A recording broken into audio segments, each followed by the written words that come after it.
परमेश्वर के दैनिक वचन। परमेश्वर के कार्य के इस चरण के दौरान लोगों को उसके साथ कैसे सहयोग करना चाहिए।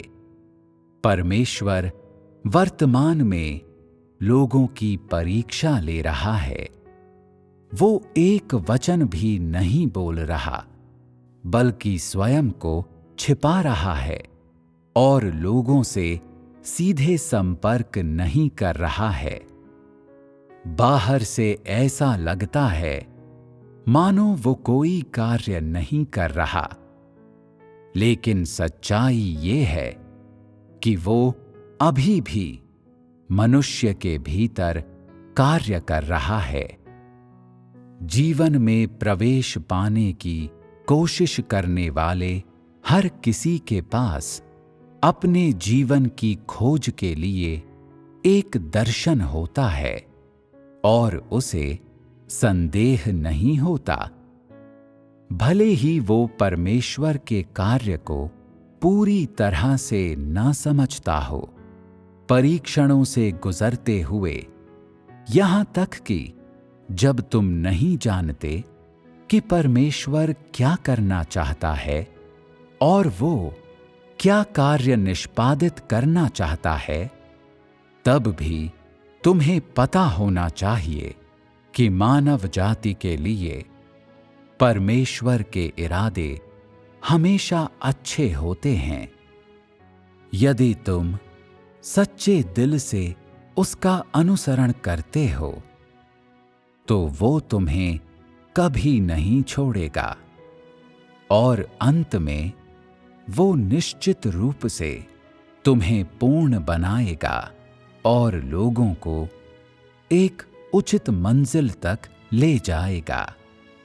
भले ही परमेश्वर वर्तमान में लोगों का किसी भी प्रकार से परीक्षण कर रहा हो, एक दिन ऐसा आएगा जब वो लोगों को उचित परिणाम प्रदान करेगा और उनके द्वारा किए गए कार्य के आधार पर उन्हें उचित प्रतिफल देगा। परमेश्वर लोगों को एक निश्चित बिंदु तक ले जाकर एक तरफ फेंक नहीं देगा और उन्हें अनदेखा नहीं करेगा। ऐसा इसलिए है क्योंकि वो एक विश्वसनीय परमेश्वर है। इस चरण में पवित्र आत्मा शुद्धिकरण का कार्य कर रहा है। वो हर एक व्यक्ति को शुद्ध कर रहा है। मृत्यु और ताड़ना के परीक्षणों से युक्त कार्य के चरणों में शुद्धिकरण वचनों के माध्यम से किया गया था। लोगों को परमेश्वर के कार्य का अनुभव करने के लिए सबसे पहले उसके वर्तमान कार्य को समझना चाहिए और ये भी कि मानव जाति को कैसे सहयोग करना चाहिए। वास्तव में ये कुछ ऐसा है जिसे हर किसी को समझना चाहिए। इससे कोई फर्क नहीं पड़ता कि परमेश्वर क्या करता है, चाहे वो शुद्धिकरण हो या भले ही वो बोल नहीं रहा हो। परमेश्वर के कार्य का एक भी चरण मानव जाति की अवधारणाओं के अनुरूप नहीं होता। उसके कार्य का प्रत्येक चरण लोगों की अवधारणाओं को खंड खंड कर देता है। ये उसका कार्य है, लेकिन तुम्हें विश्वास करना चाहिए कि चूंकि परमेश्वर का कार्य एक निश्चित चरण में पहुंच गया है, इसलिए चाहे जो हो जाए, वो मानव जाति को मौत के घाट नहीं उतारेगा। वो मानव जाति को वादे और आशीष दोनों देता है और वे सभी जो उसका अनुसरण करते हैं उसके आशीष प्राप्त करने में सक्षम होंगे। लेकिन जो अनुसरण नहीं करते वे परमेश्वर द्वारा बहिष्कृत कर दिए जाएंगे। ये तुम्हारे अनुसरण पर निर्भर करता है। चाहे कुछ भी हो, तुम्हें विश्वास करना चाहिए कि जब परमेश्वर का कार्य समाप्त हो जाएगा तो हर एक व्यक्ति की उचित मंजिल होगी। परमेश्वर ने मनुष्यों को सुंदर आकांक्षाएं प्रदान की हैं, लेकिन यदि वे अनुसरण नहीं करते तो वे अप्राप्य हैं। तुम्हें अब इसे देखने में सक्षम होना चाहिए। परमेश्वर द्वारा लोगों का शुद्धिकरण और ताड़ना उसका कार्य है, लेकिन लोगों को अपनी तरफ से हर समय अपने स्वभाव में परिवर्तन लाने की कोशिश करनी चाहिए। अपने व्यावहारिक अनुभव में तुम्हें पहले जानना चाहिए कि परमेश्वर के वचनों को कैसे खाएं और पिएं। तुम्हें उसके वचनों में ये ढूंढना चाहिए कि तुम्हें किस चीज में प्रवेश करना चाहिए और तुम्हारी कमियां क्या हैं।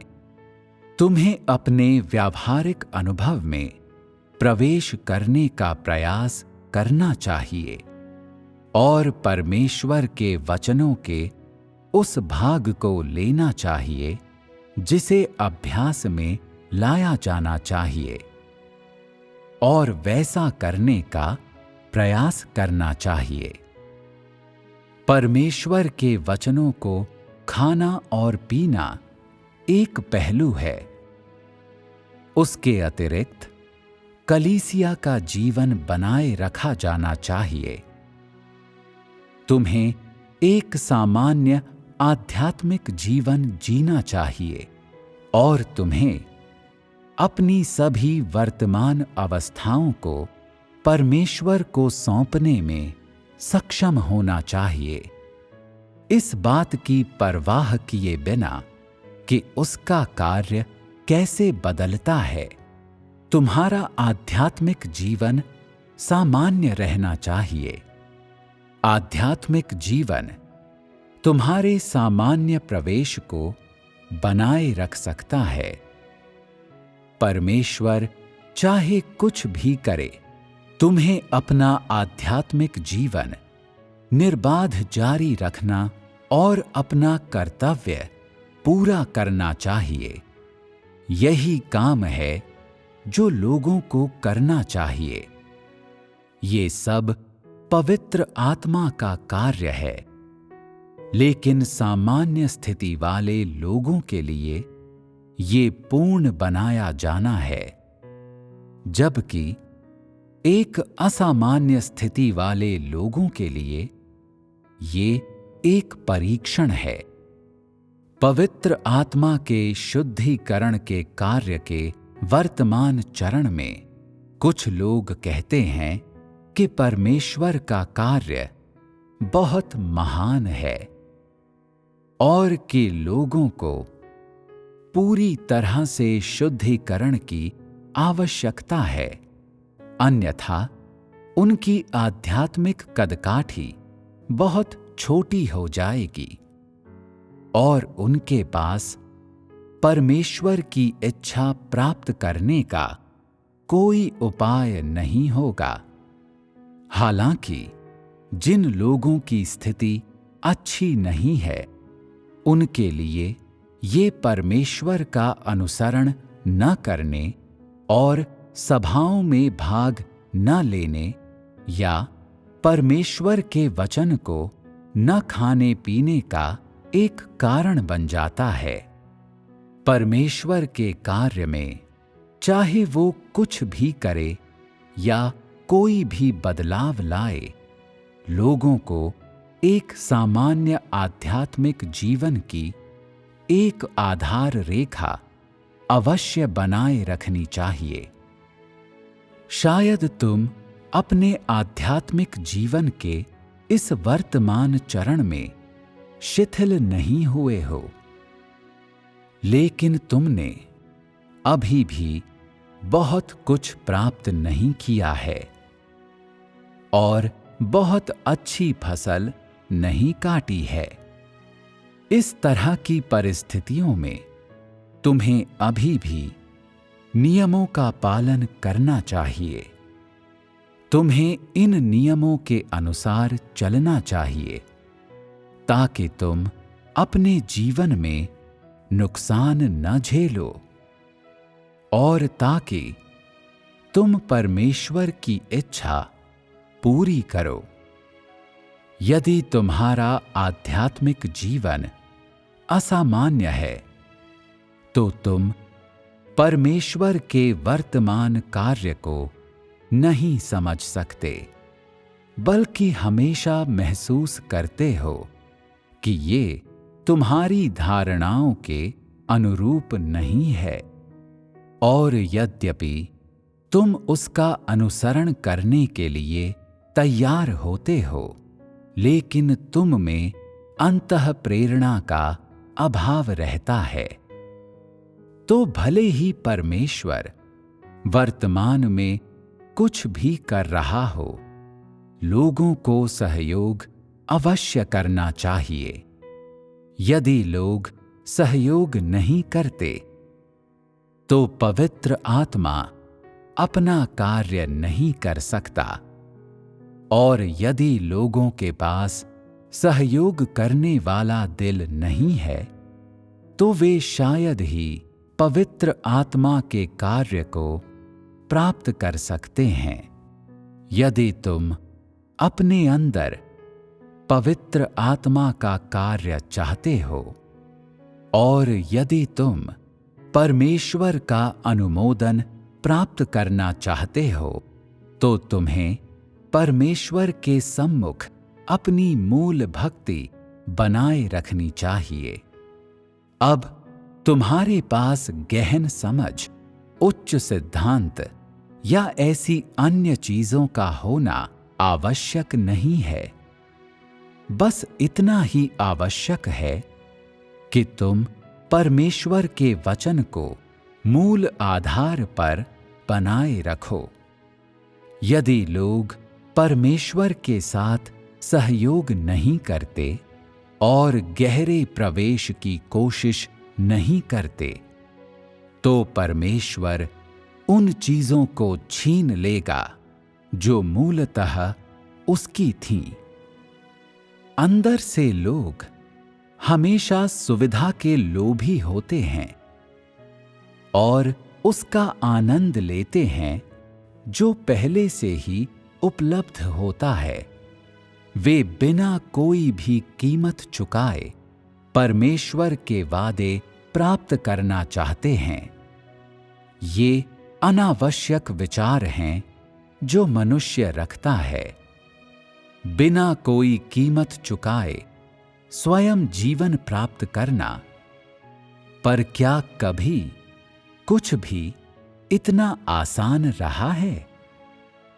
जब कोई व्यक्ति परमेश्वर में विश्वास करता है और जीवन में प्रवेश करने का प्रयास करता है और अपने स्वभाव में बदलाव चाहता है, तो उसे उसकी कीमत अवश्य चुकानी चाहिए और वो अवस्था प्राप्त करनी चाहिए जहां वो हमेशा परमेश्वर का अनुसरण करेगा, चाहे परमेश्वर कुछ भी करे।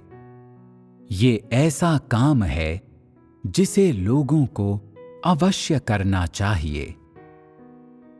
यहां तक कि यदि तुम इस सब का एक नियम के रूप में पालन करते हो तो भी तुम्हें हमेशा इस पर टिके रहना चाहिए, और चाहे परीक्षण कितने भी बड़े हों, तुम परमेश्वर के साथ अपने सामान्य संबंध को जाने नहीं दे सकते। तुम्हें प्रार्थना करने, अपने कलीसिया जीवन को बनाए रखने और अपने भाइयों और बहनों को कभी न छोड़ने में सक्षम होना चाहिए। जब परमेश्वर तुम्हारी परीक्षा ले, तब भी तुम्हें सत्य की तलाश करनी चाहिए। आध्यात्मिक जीवन के लिए ये न्यूनतम अपेक्षा है। हमेशा खोज करने की इच्छा रखना, सहयोग करने का भरसक प्रयास करना, अपनी समस्त ऊर्जा लगा देना। क्या ये किया जा सकता है? यदि लोग इसे आधार के रूप में लें, तो वे विवेक हासिल करने और वास्तविकता में प्रवेश करने में सक्षम होंगे। तुम्हारी स्वयं की अवस्था सामान्य होने पर परमेश्वर का वचन स्वीकार करना आसान है। इन परिस्थितियों में सत्य का अभ्यास करना मुश्किल नहीं लगता और तुम्हें लगता है कि परमेश्वर का कार्य महान है। लेकिन यदि तुम्हारी हालत खराब है, तो परमेश्वर का कार्य कितना भी महान क्यों ना हो, और चाहे कोई कितनी भी खूबसूरती से क्यों ना बोलता हो, तुम उस पर कोई ध्यान नहीं दोगे। जब व्यक्ति की हालत सामान्य नहीं होती, तो परमेश्वर उसमें कार्य नहीं कर सकता और वे अपने स्वभाव में परिवर्तन नहीं ला सकते।